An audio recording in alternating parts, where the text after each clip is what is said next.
We are right around 2.5 weeks out from the NHL trade deadline, so before we get there, I wanted to get out at least a couple more episodes of NHL Deal or No Deal for you guys. We did one of these 3 weeks ago, and I plan on uploading at least one more after this before the trade deadline, so if that's something that you guys want to see, then be sure to leave this episode a like. That's the best way to let me know that you want to see more. If you're new to the channel and you're not sure how this series works, it's a pretty simple concept. Basically, I make a post on the community tab asking you guys to submit mock trades. I pick out a handful, we break them down in a video, and ultimately I tell you guys if I think it is a good deal or no deal. As always, I want to give a huge shout out and thank you to every single one of you who took the time to come up with a mock trade and leave it on the post. Even the ones that don't get featured in the video, just know I read every single one and I really appreciate all of you guys. Remember to hit that subscribe button if you're new to the channel and you want NHL content just like this all year round. And with that being said, let's go ahead and start off the episode with the first mock trade from Epic Hunter 472, who says to Edmonton, Eberle 50% retained, to Seattle, Lavoie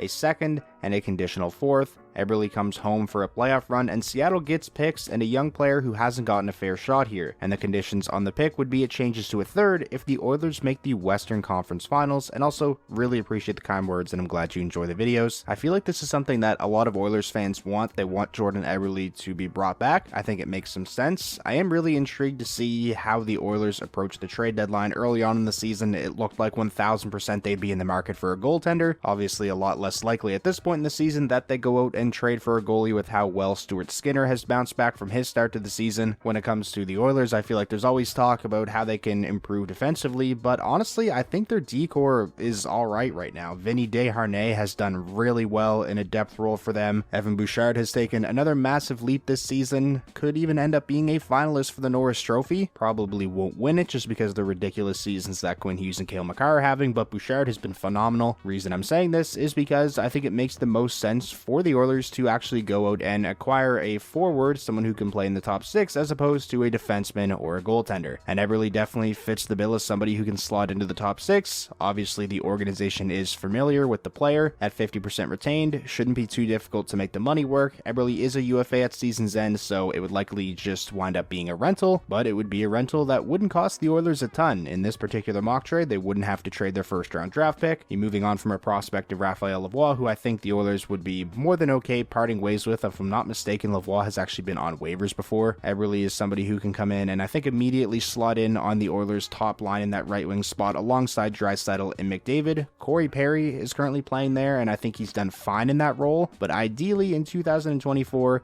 you probably don't want Corey Perry on your first line. You slot Eberle in there, bump Corey Perry down in the lineup, and it just makes their forward core look a lot deeper. I feel like this mock trade would be a no-brainer for the Edmonton Oilers. The thing is Seattle even going to want to move on from Jordan Eberle? They are on the outside looking in, but they're still right there in the thick of the wildcard hunt in the Western Conference. Eberle is an important player for the Kraken. He's a leader for them, so I don't think it's too far-fetched to believe that they may just hold on to him and use him as their own kind of rental in hopes of a playoff push. But if the Kraken do end up being sellers at the trade deadline, then I think this deal makes a lot of sense, so I'm going to go ahead and say deal to this one. The next mock trade we have comes from Luke, who says to New York Rangers, Vetrano, Henrique, 50% retained, to Anaheim, Capocacco, and a 2024 second. I actually feel like there's a pretty strong chance we see something similar to this happen in these next couple weeks leading up to the trade deadline, because it just makes so much sense. The Rangers are going to be in the market for a top 6 forward this year, just like they were last year when they went out and acquired Tarasenko and Patrick Kane. Jimmy Vesey has been playing on the Rangers top line with Kreider and Zibanejad, and it's similar to what I said about Corey Perry playing on the Oilers top line. Vesey has been okay in that role, but ideally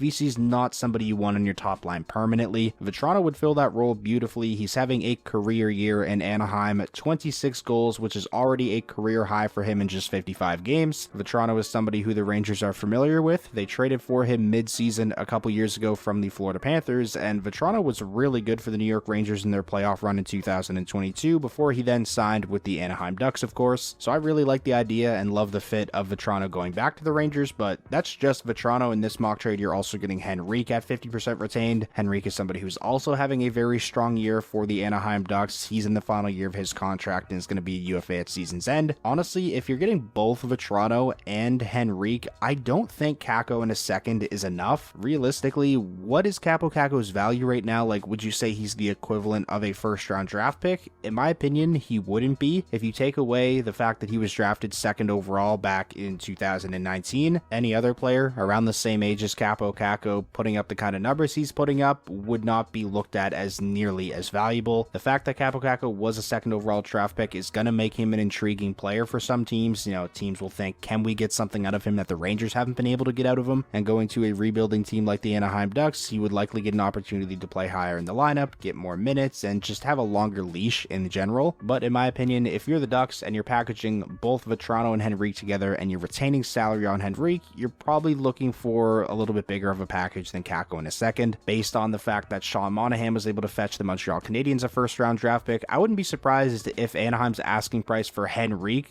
with money retained by himself would be a first. So then you add Frank Vatrano, who's on a very team-friendly deal and would not just be a rental, he signed through next season at a very team-friendly cap as well. The asking price then obviously gets a lot higher. So I just don't feel like Anaheim's getting enough back here. The asking price then obviously becomes a lot higher. So I just don't really feel like Anaheim's getting enough back here if you're packaging both these guys together. So for that reason, I'm going to say no deal. But again, like I mentioned, I really do like the idea of Vatrano going back to the Rangers, and I wouldn't be surprised if we do see something done between the Rangers and the Ducks in the next couple of weeks, but probably not for both of these guys. Moving along now to the next mock trade. This one comes from Thylacine, who says to Tampa Bay, Noah Hanifin, to Calgary, Isaac Howard, and a 2026 first-round draft pick, top 8 protected. Isaac Howard is a forward, was a first-round draft pick by the Tampa Bay Lightning, 31st overall in 2022, and he's playing this season with Michigan State University in the NCAA. Overall, the Lightning have a very weak prospect pool, but Isaac Howard is definitely one of their best prospects, if not their best for sure. When it comes to this mock trade, I think it makes a lot of sense. Tampa Bay is definitely a team being talked about a lot as one of the best landing spots for Noah Hanifin, with Mikhail Sergachev going down with injury. He's going to be out the rest of the season.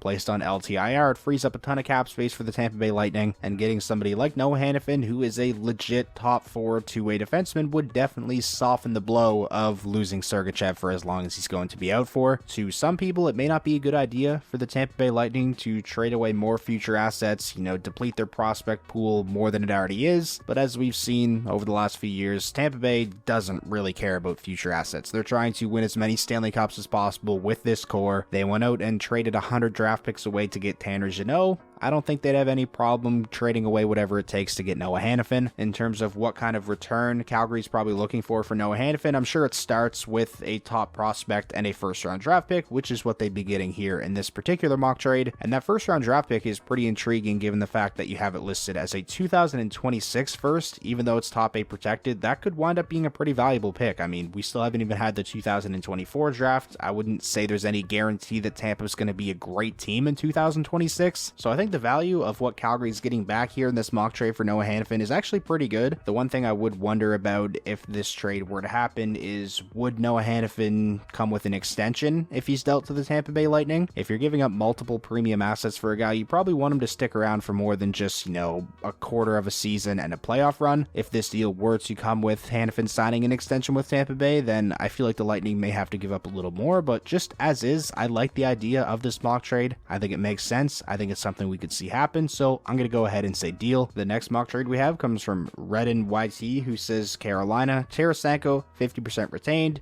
Ottawa, Jack Drury, 2024 first and 2025 third. In the Deal or No Deal episode I posted 3 weeks ago, there was a mock trade we talked about in that video of Tarasenko going to the Ottawa Senators. I believe I said deal to it, but looking back at that deal, I don't think the value was really good enough for Ottawa whatsoever. So that's why I decided to include this one, because I feel like this is more along the lines of something that would make sense if Carolina was to acquire Tarasenko. With Ottawa retaining 50% of Tarasenko's cap hit, you're getting Tarasenko for for $2.5 million. The asking price from Ottawa would almost have to start as a first-round draft pick, especially with the kind of year Tarasenko's having. He's played really well for the Ottawa Senators, 15 goals, 37 points for them in 50 games. In my opinion, Tarasenko would be a fantastic fit for the Carolina Hurricanes. The Hurricanes offense seems to dry up in the playoffs sometimes. I think Jordan Martinook was tied for the team lead in points in the most recent playoff run, which just isn't cutting it. And Tarasenko, you'd be getting a guy who, can score 20 goals with his eyes closed. He's had big playoff runs in the past. He's a former Stanley Cup champion. I think he'd be a big-time addition for the Carolina Hurricanes, and for Ottawa, getting a first-round draft pick,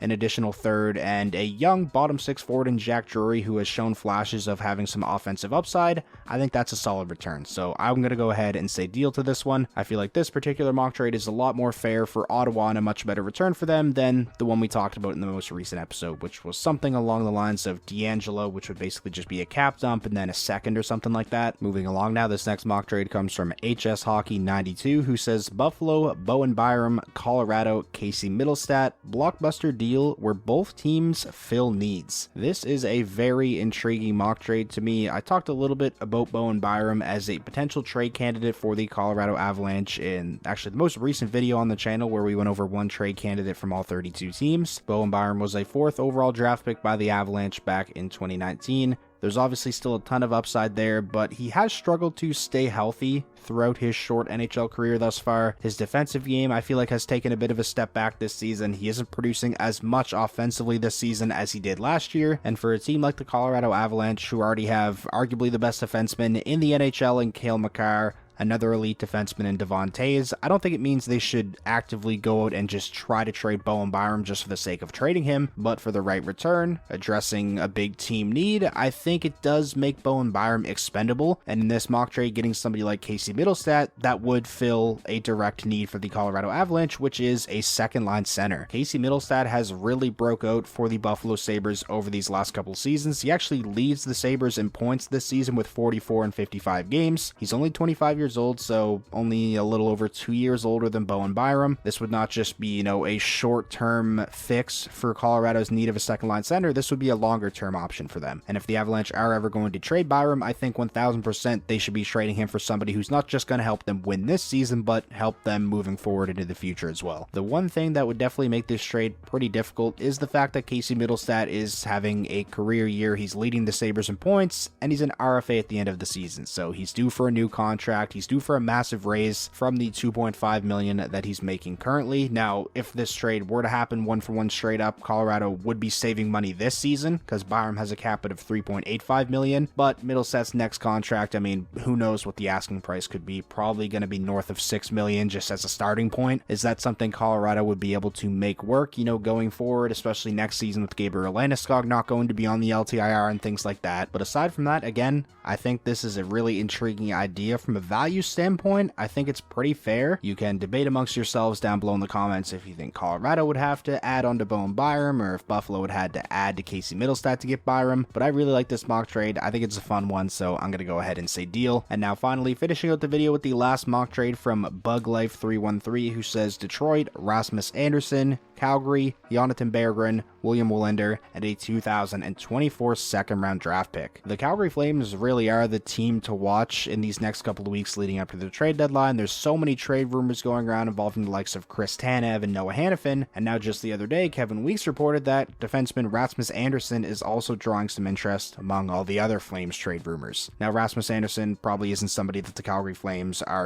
rushing to trade like maybe they are with Hanifin and Tanev, who are UFAs at the end of the season. Rasmus Anderson is signed and locked up to a pretty team-friendly contract, just $4.55 million per season through 2025-26, but you can definitely see why teams would be really interested in somebody like Rasmus Anderson. 27 years old, right shot defenseman, which are highly coveted across the NHL. Like I previously mentioned, very team-friendly contract, capable of eating big minutes. can get you 40 to 50 points in a season, Rasmus Andersson is a legit top pairing guy. And I've been pretty vocal as a Red Wings fan of saying I don't think Detroit should enter this year's trade deadline as, buyers per se. Even though they currently occupy a playoff spot, I don't think they're in a position to go out and trade future assets, prospects and first and second round picks and things like that for rentals. If they're going to go out and make a trade, it should be for somebody that can help them this season and also help them going forward. Rasmus Andersson, fits the bill there, given the fact that he's signed through 2025-26, and he fills a direct need for the Detroit Red Wings, which is a right shot defenseman who can help take some pressure off Mo Seider. Seider plays some of the toughest minutes and gets some of the toughest matchups out of any defenseman in the NHL. Oftentimes, I feel like the Red Wings rely on him too much, so bringing in somebody like Rasmus Andersson, who's used to playing big minutes, can play in pretty much every situation, would definitely help relieve some of that pressure from Seider. I really like the idea of a top four next season of Wallman, Seider, Edvinsson, Rasmus Andersson. So as much as a Red Wings fan, I would love this, I don't really know if Berggren, Wallinder in a second would be enough to pry Andersson out of Calgary. Again, it's not like they're going to be rushing to trade him, as he's still under contract for a couple more seasons. And although I'm a big fan of Jonathan Berggren, he's a young player who I don't think has really gotten a fair shot in Detroit. I think if he goes to a new team and gets an opportunity to play more, he'll pop off. Wallinder, solid defensive prospect, probably pretty expendable if you're Detroit, considering the fact that he plays on the left side, and